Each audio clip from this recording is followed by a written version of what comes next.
आज की कक्षा में आप सबका स्वागत है। कक्षा 10 की संस्कृत पाठ्य पुस्तिका से मुसी द्वितीय भाग के 10वां पाठ है अन्य उक्ते को आज हम अध्ययन करेंगे। अन्य उक्ते का अर्थ होता है कि अन्य किसी अन्य को अपेक्षित करके उक्ति यानी कहना। प्रस्तुत पाठ जो है वो उसमें अप्रत्यक्ष रूप से या फिर किसी के व्यंजना शब्द शक्ति के माध्यम से किसी भी व्यक्ति की दोष या निंदा का कथन करना या उसके गुणों की प्रशंसा करना, संकेत माध्यम से करना और व्यंजमान रूप से या व्यंजना शब्द शक्ति के माध्यम से करना अन्योक्त्य कहलाता है।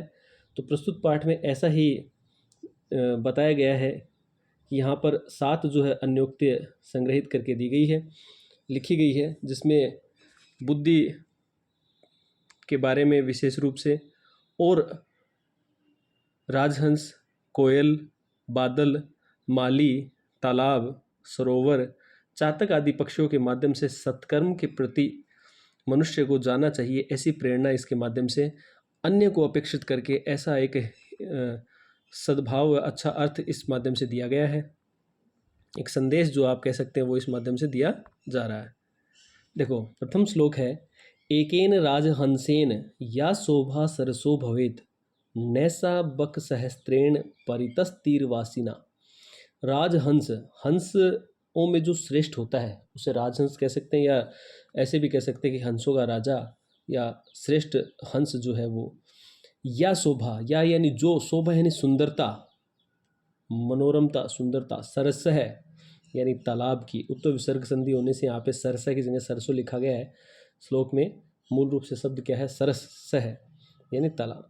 एक राजहंस के द्वारा जो तालाब की सुंदरता होती है, तालाब की शोभा होती है, नैसा बक सहस्त्रेण परितस्तीरवासिना। परित यानी चारों ओर, तीर यानी किनारा, वासी यानी वास करने पर।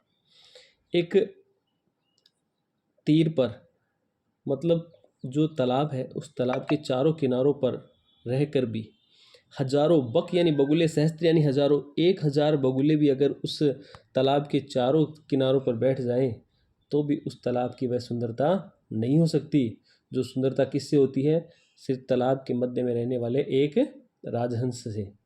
यानी यहाँ पर सीधा अर्थ तो देखो सामने लिख रहा है, भावार्थ में अभी क्या बता रहा है कि एक व्यक्ति जो होता ना, यानी एक बुद्धिमान व्यक्ति जो है वो 1000 मूर्ख व्यक्तियों से अच्छा होता है।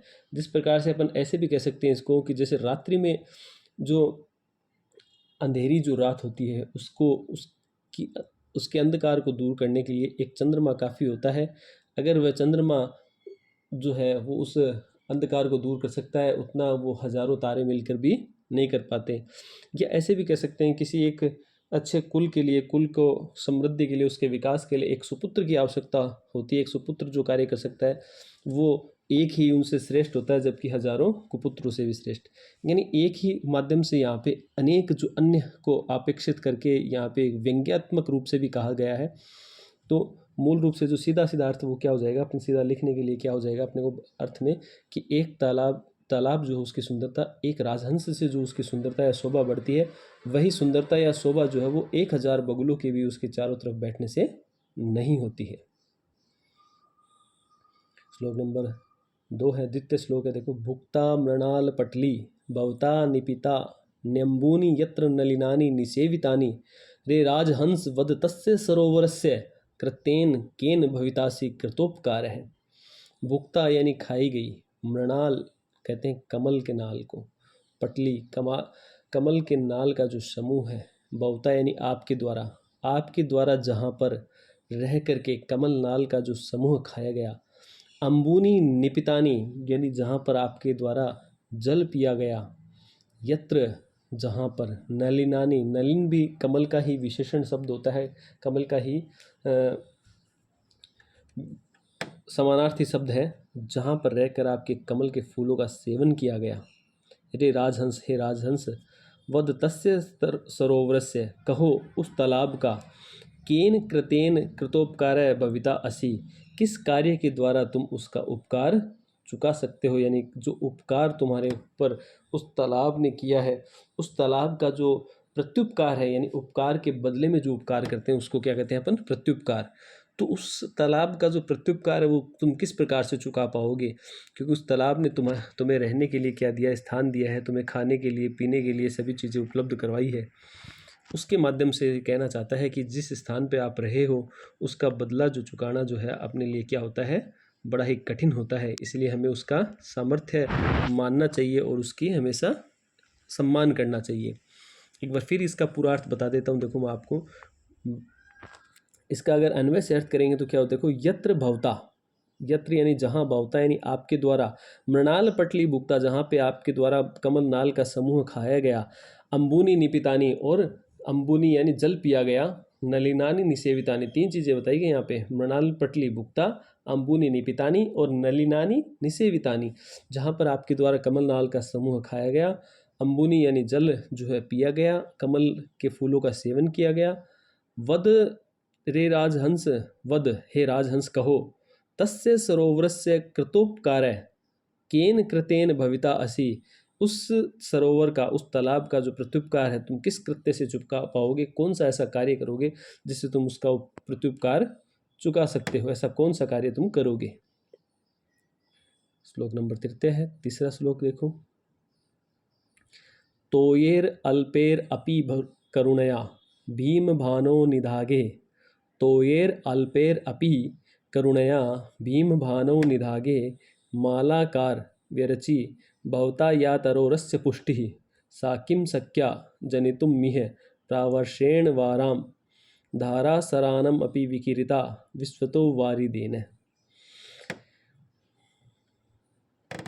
अब माली के बारे में बताते हुए देखो कह रहा है कि अल्पेर तोय, अल्प यानी कम, तोय यानी जल, अपि यानी भी, कम जल के द्वारा भी, करुणाया यानी करुणापूर्वक, भीम भानु, भानु यानी सूर्य, भीम सूर्य जब भीम आकार का यानी तेज गर्मी के मौसम की बात कर रहा है, जब तेज गर्मी पड़ती है, निधागे यानी तेज गर्मी के दिन में, दोपहर के समय में, माली के द्वारा, वेरची तरोरस्य पुष्टि, जो उस एक तालाब की पोषण प्रदान करता है, एक माली जो गर्मी के दिनों में, तेज़ गर्मी के दिनों में भी, अत्यधिक गर्मी उस समय जब सूर्य एकदम तेज़ आकार में हो, तेज़ अवस्था में हो और गर्मी का दिन हो, उसमें कम जल के द्वारा, थोड़े जल के द्वारा भी जो प्रतिदिन जो उस तालाब की जो पुष्टि करता है, उस तालाब को जो कम जल के द्वारा पोषण प्रदान करता है, सा किम शक्या जनितुम इह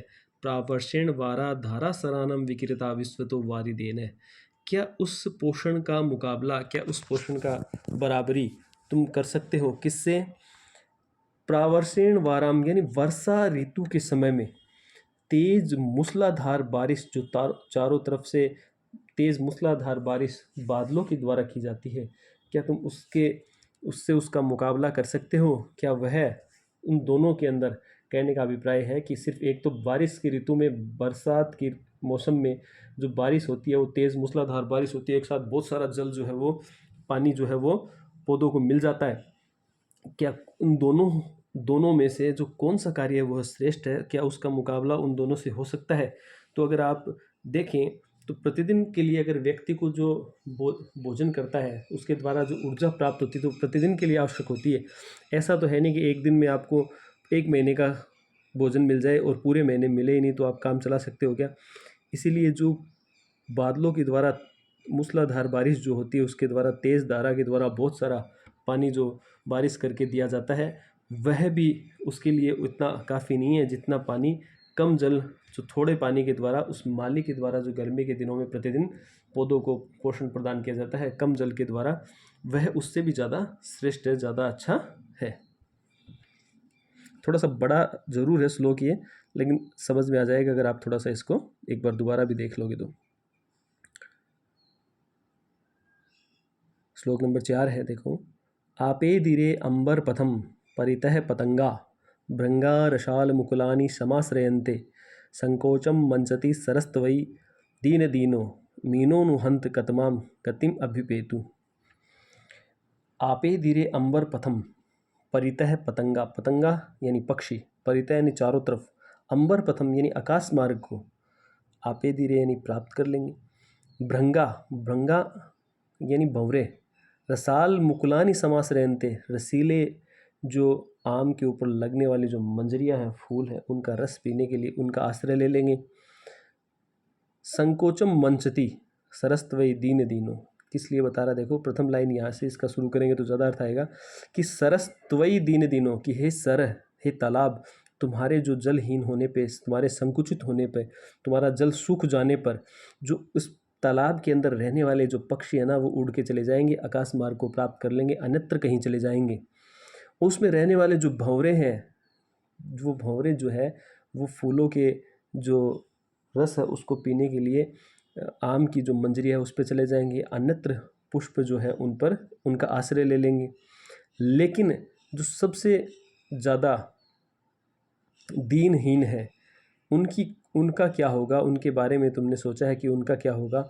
मीन नु हंत कतमाम गतिम अभिपेतु, कि हे खेद की बात है कि बड़े ही कि ये जो मीन है, मछलियाँ है, ये तो निश्चित रूप से किस गति को प्राप्त होगी, इनका क्या होगा, ये तो कहीं उड़ के भी नहीं जा सकती, इनका कुछ भी नहीं हो सकता, और अंत में ये क्या होगी, ये तो मृत्यु को प्राप्त हो जाएंगी। इनके पानी के सूख जाने से जो सबसे ज़्यादा नुकसान जो है वो किन को होने वाला है, वो सबसे ज़्यादा नुकसान जो है वो इन मछलियों को ही होने वाला है, क्योंकि अगर पानी सूख जाएगा तो इन मछलियों का जीवन नहीं बच पाएगा। इसीलिए कि इस तालाब से वो प्रार्थना कर रहा है कि तालाब के अंदर जो है वो जल रहना आवश्यक है, क्योंकि तालाब के पानी के सूख जाने पर उसमें रहने वाले 3 जीवों के बारे में विशेष रूप से बताया कि उसमें रहने वाले पक्षी उड़कर आकाश मार्ग को प्राप्त कर लेंगे, उसमें रहने वाले जो तितलियाँ, भंवरे वगैरह जो है वो सारे किसी अन्यत्र फूलों के पौधों पर चले जाएंगे, लेकिन जो मछलियां हैं वो कहीं भी नहीं जा पाएंगी और उनकी कुछ भी नहीं हो पाएगा, और अंत में वो पानी सूख जाने पर वो क्या है, मृत्यु को प्राप्त कर लेंगी। इसीलिए सबसे ज़्यादा जो है वो दीनहीन स्थिति में कौन है, वो मछलियां ही है।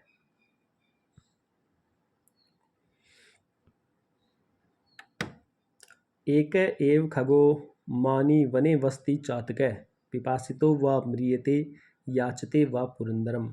श्लोक नंबर 5 में बताया गया है कि एक एव खगो, एक एव यानी ही, खग यानी पक्षी, मानी यानी सम्मानी, स्वाभिमानी, वने यानी वन में, वस्ती यानी रहता है, चातक यानी चातक।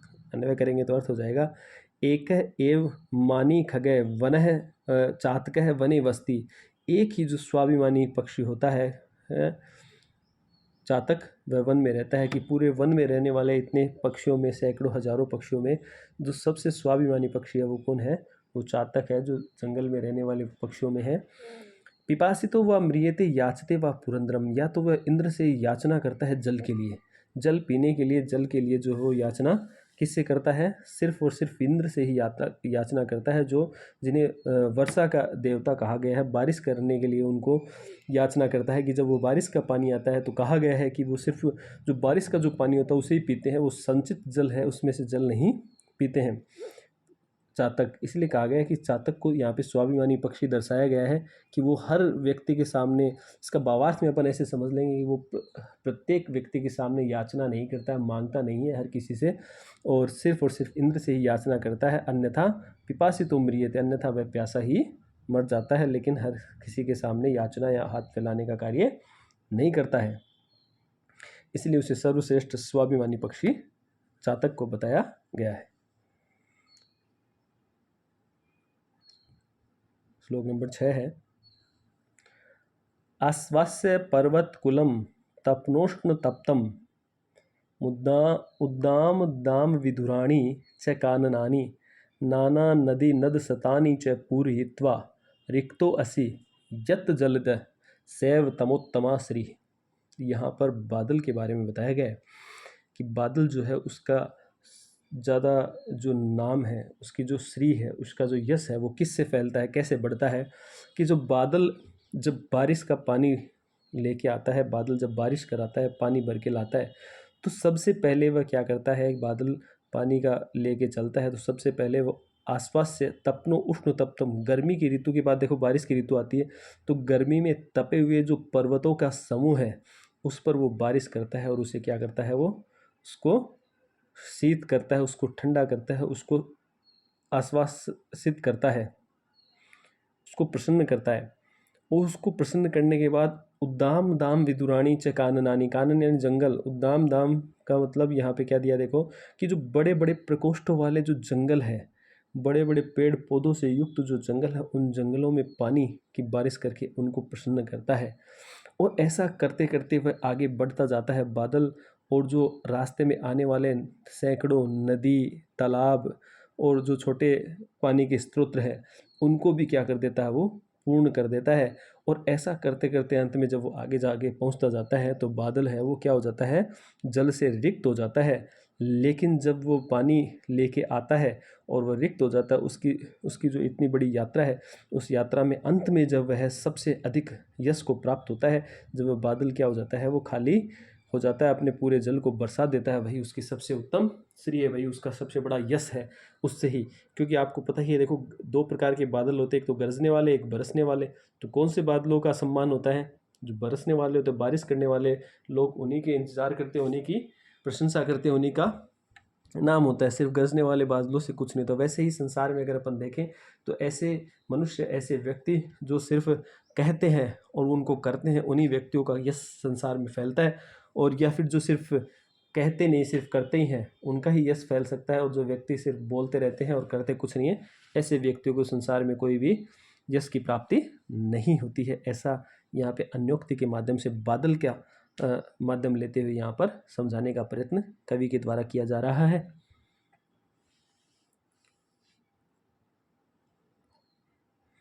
श्लोक नंबर 7 है, रे रे चातक सावधान मनसा मित्र क्षणम श्रूयताम अम्बोधा बहवो भवन्ति गगने सर्वे अपि नेतादृशा।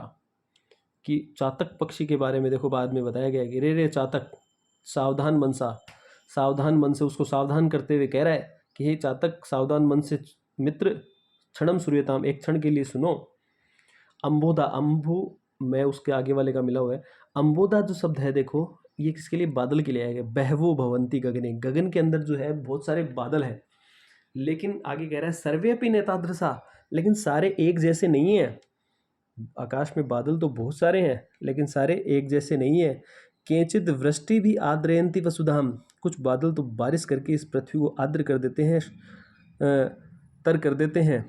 केचिद वृथा गर्जंती, लेकिन कुछ जो है वो व्यर्थ में सिर्फ गरजने वाले होते हैं, वो बारिश बिल्कुल भी नहीं करते, वो बूंद भी पानी नहीं बरसाते हैं पृथ्वी पर।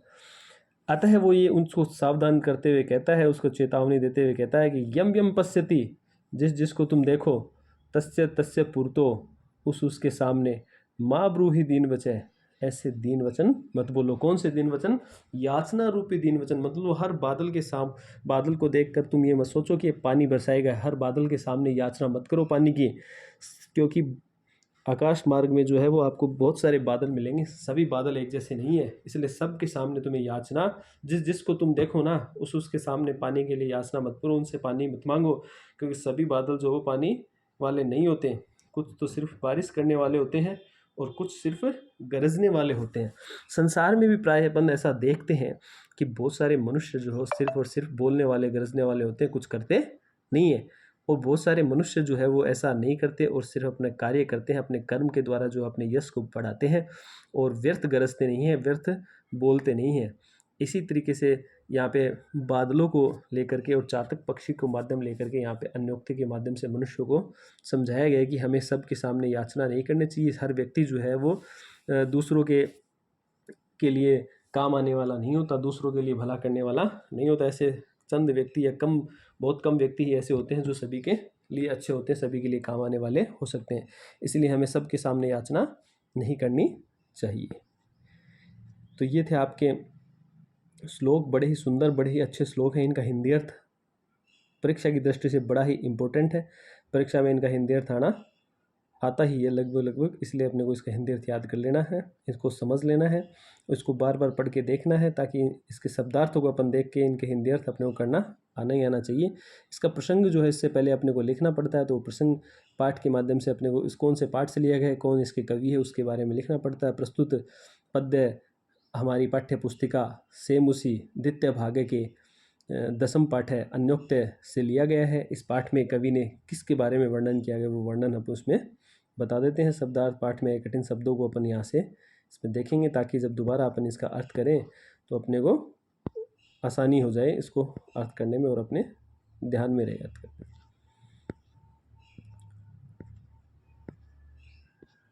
इसके नीचे देखो सर्वासाम अन्योक्ति नाम अन्वय, अन्वय किया गया। अन्वय अगर आप पढ़ते हो ना तो अन्वय से अर्थ एकदम सरल हो जाता है। इसलिए अपने को प्रत्येक श्लोक लिखने के बाद उसके हिंदी अर्थ लिखने से पहले वहाँ पे अन्वय लिख लेना है। पहले श्लोक, फिर उसका अन्वय और फिर हिंदी अर्थ लिखना है, ताकि इसको बहुत ही आसानी रहेगी, अपने को करने में कोई भी दिक्कत नहीं आएगी। इसको अन्वय को आप पढ़ेंगे तो बहुत आसान तरीके से आप इनके हिंदी अर्थ कर पाएंगे।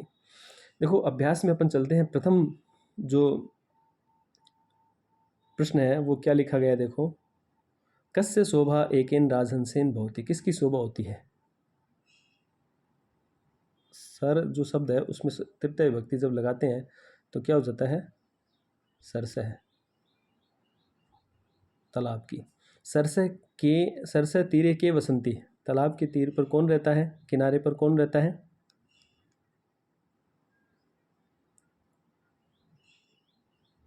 राज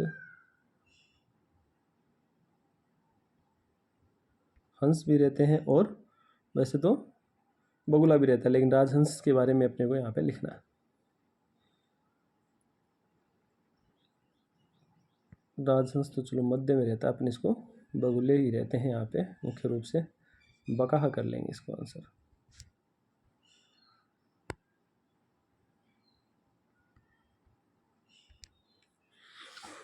कै पिपासितम म्रियते, कौन प्यासा मर जाता है लेकिन किसी से याचना नहीं करता।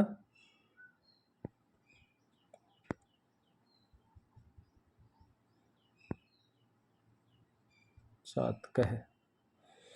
के रसाल मुकुलानी समाश्रयन्ते, बवरे यानी ब्रंगा। गए का आंसर है अंबुदा कुत्र संति, अंबुदा बादल कहाँ पे रहते हैं, आकाश में रहते हैं यानी गगने।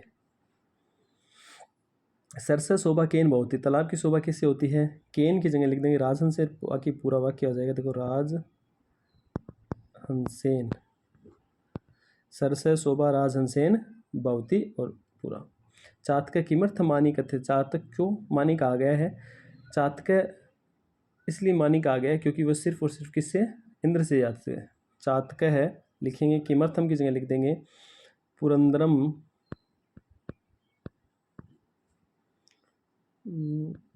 धर्म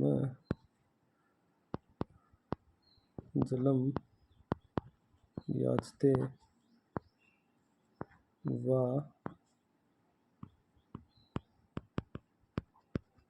पासित म्रियते, या तो पुरंदर से जल की याचना करता है, प्यासा मर जाता है। कहानी पूरी तो जलम, एक बार इसको हटाना पड़ेगा, देखो तो लिख के। कहानी पूरीत्वा जलदरिक्त भवति, नाना नदी नद सतानी पूरीत्वा, नाना नदी नद सतानी, कहानी की जगह लिख देंगे और फिर बाद में पूरा वाक्य आ जाएगा। वृष्टि भी वसुधाम केम आद्रयंती, वृष्टि भी वसुधा के अम्बोधा, यानी बादल। पूर्ण वाक्य में लिखना, देखो इसको के की जगह लिख देंगे, बाकी पूरा प्रश्न से लिख देंगे। ठीक है। प्रश्न नंबर 3 में देखो, रेखांकित अधोलिखित वाक्य से रेखांकित पदानि आदते प्रश्न निर्माण करो। प्रश्न निर्माण करना है इसको। माला कार्य तो तरो पुष्टि करोती, क को के कम को कान किन का व्यम कही, तृतीय विभक्ति का बहुवचन है तो यहाँ भी तृतीय विभक्ति पुल्लिंग में बहुवचन आ जाएगा कई। विशाल मुकुलानी की जगह हो जाएगा कहानी, पतंगा की जगह हो जाएगा के, जलदह की जगह हो जाएगा कह, बने की जगह हो जाएगा कुत्र। बाकी देखें लिखेंगे चातकह कुत्र बस्ती, अंत में प्रश्नवाचक चिन्ह लगाना आवश्यक है। 4 में देखो श्लोक का भावार्थ स्वीकृत भाषाया लिखा जाए, हिंदी में इनका भावार्थ लिखना ये आपको बताई दिया, कर देंगे। प्रश्न नंबर 5 में श्लोकों का अन्वय लिखना है तो पाठ के अंत में अन्वय आया वहाँ से लिख देंगे। और 6 में आपको इनका संधि विच्छेद और अन्य उक्ते जैसे कह रहा है तो निपितानी प्लस अम्बुनी, निपितानी, और इसके सामने जाए इसका अम्बुनी।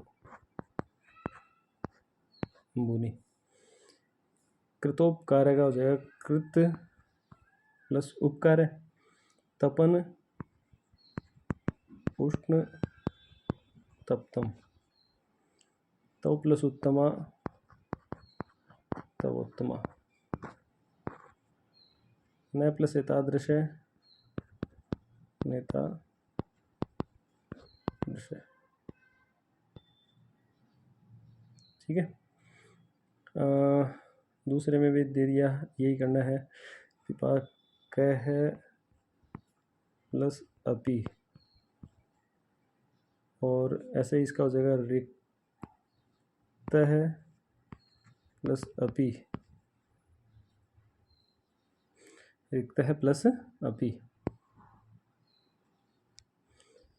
और मीन प्लस एम का बन जाएगा, देखो मीनो अयम,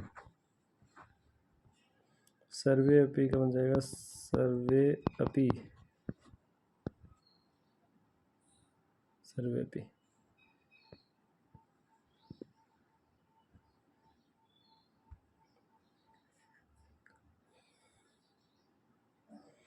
खगे प्लस मानी का बन जाएगा खगो मानी, मीनो नू का हो जाएगा मीन है नू, पिपासितो वा का पिपासितो वा, और पुरतो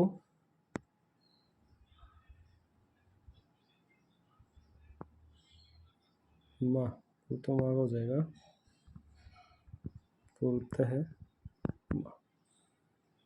तो ये अल्पे का हो जाएगा तो ये रल्पई संदो, तो विसर्ग, और अल्पे अपि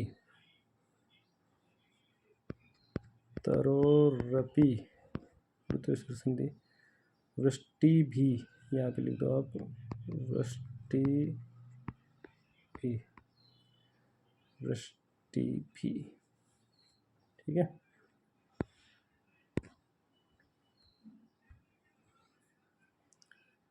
समस्त पद राजा च असौ हंस है,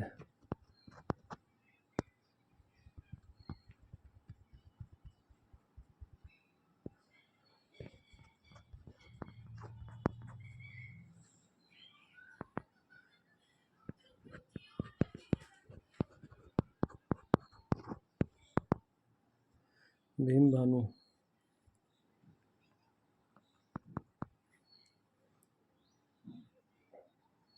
अंबर पंथा, उत्तमा च एम श्री, तम श्री, सावधानम च तत् मनः, सावधान मनसा, सावधान मनसा।